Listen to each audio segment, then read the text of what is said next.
தூதி தூது தீது தத்தும் தத்தை சொல்லாது. தூதி தூது ஒத்தித்தது தூது செல்லாது. என்னது?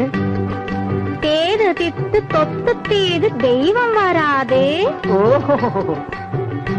இன்று துத்தி தத்தும் தத்தை வாழ தித்தித்ததோது. என்ன உளறாங்க? அவங்க ஒண்ணும் வளரல, நீதான் திணற. நான் திணறதாவது. பின்ன வேணும்னா நீ தோல்வியை ஒப்புக்க. அவங்களே அர்த்தம் சொல்றாங்க. முதல்ல அர்த்தத்தை சொல்ல சொல்லுங்க, அப்புறம் பேசிக்கலாம். சரி சொல்லுங்க.